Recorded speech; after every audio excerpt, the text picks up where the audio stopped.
నమస్తే అమ్మా. నమస్తే అమ్మా. అమ్మా, హ్మ్. ఇప్పుడు మనం గత వీడియోలో వినాయక చవితి విశిష్టత గురించి, హ్మ్. తప్పనిసరిగా పెట్టాల్సిన పూల గురించి, పత్రుల గురించి తెలుసుకున్నాం కదా! మరి వినాయకుడికి ఇష్టమైన నైవేద్యం ఏంటి? అంటే ఆయనకి భోజన ప్రియుడు అని చాలా మంచి పేరుంది కదా! సో, ఆయనకి ఇష్టమైనవి మోదకాలని మనకు తెలుసు. ఇంకా 11 రోజుల పాటో, 9 రోజుల పాటు మన ఇంట్లో ఉంటాడు కదా! రోజుకో నైవేద్యం పెట్టాలి కదా! రోజుకొక నైవేద్యం ఒకటే పెట్టొచ్చు. ఆయనకి ఇష్టమైందే రోజు పెడితే తప్పేముంది? అన్నం ఉందనుకోండి, అన్నం రోజు పెట్టొచ్చు కదా! ఆ! ఉదాహరణకి మనం అన్నమే తింటున్నాంగా. హ్మ్. కాకపోతే అందులో వేసుకునే ఆధారులు మార్చుకుంటాం. మరి. అట్లాగే వినాయకుడికి చాలా ఇష్టమైంది అని చెప్పేది మోదకాలని చెప్తాం. హ్మ్. మనం మోదకాలు అంటే ఉండ్రాళ్ళు అనుకుంటున్నాం.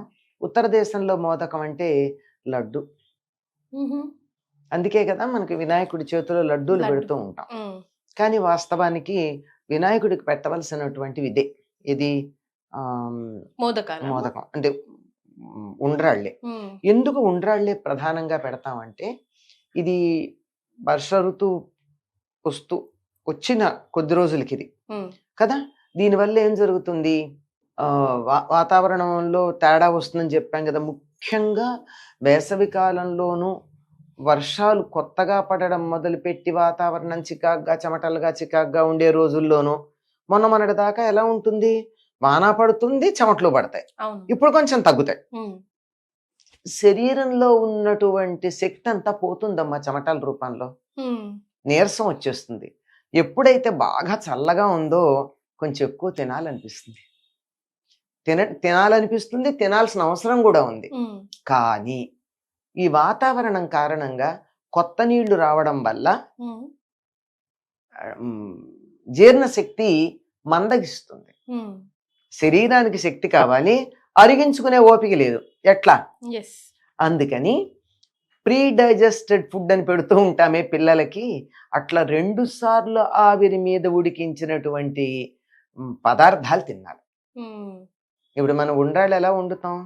ముందుగా ఒకసారి రవ్వని వేడి నీళ్ళల్లోనూ కొంచెం పప్పు వేసి, ఒకప్పుడు పెసరపప్పు వేసేవాళ్ళు. ఈ మధ్య శనగపప్పు వేస్తున్నాం. హ్మ్. ఏదో ఒక పప్పు వేసి, దాంట్లో జీలకర్ర ఇత్యాదులన్నీ వేసి, ఉప్పు, జీలకర్ర, కొద్దిగా ఇంగువ ఇవన్నీ జీర్ణ వ్యవస్థకి పనికొచ్చేవి. అవును కదా! ఇవన్నీ వేసి చక్కగా ఉడికిన తర్వాత తీసి దాన్ని ఉండలు కట్టి మళ్ళీ ఉడకబెడుతున్నాం. హ్మ్.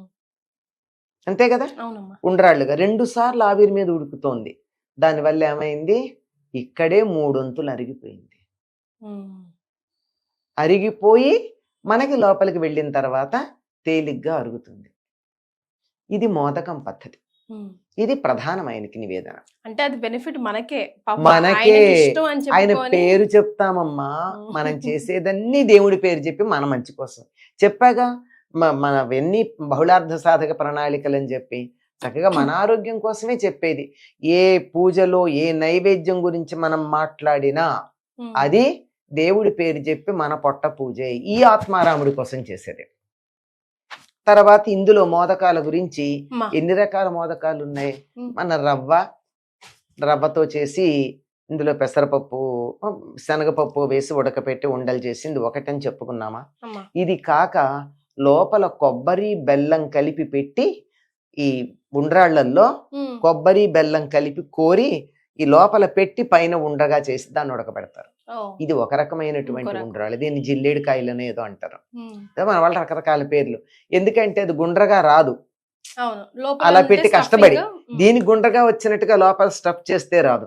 అందువల్ల గట్టిగా చేత్తో ఇలా ముద్దలా చేసేటప్పటికి కోలగా వస్తుంది గనక దానికి జిల్లేడు కాయలని పేరు పెడతారు. హ్మ్. తర్వాత పిండితో చేస్తారు. హ్మ్. రవ్వతో చేసిన మనం ఇప్పుడు చెప్పేది ఒట్టి పిండితో చేసేటటువంటి ఉండ్రాళ్ళున్నాయి. అమ్మా. ఇది హ్మ్. ఇంకొక రకం. హ్మ్. తర్వాత ఆహ్, పెసరపప్పు పాయసంలో ఈ ఉండ్రాళ్ళు చిన్న చిన్నవి చేసి హ్మ్. పెసరపప్పు ఉడకబెట్టి దాంట్లో బెల్లం వేసి, హ్మ్. యాలక్కాయలు ఇట్లాంటివన్నీ వేసి మంచి గ్రేవీలాగా చేస్తారు. ఓకే. చేసి దాంట్లో ఆల్రెడీ తయారైనటు చిన్న చిన్న ఉండ్రాళ్ళు ఉండ్రాళ్ళు. అందులో వేసేస్తారు. హ్మ్. ఇదొక రకం. హ్మ్. వడపప్పు పానకంతో కామన్ అమ్మా? వడపప్పు, పానకం, అరటిపళ్ళు, కొబ్బరి ప్రధానం. హ్మ్. ఎందుకంటే గబాల్న తినేయగలదు ఏనుగ. కొబ్బరికాయ, హ్మ్. అరటిపళ్ళు, కొబ్బరికాయ, బెల్లం ప్రధానంగా పెట్టాలి. ఉమ్, ఇవి కాక ఆ, ఆ, పానకం, వడపప్పు, చలిమిడి, బెల్లం ముక్క ఉమ్, చాలా ప్రధానం.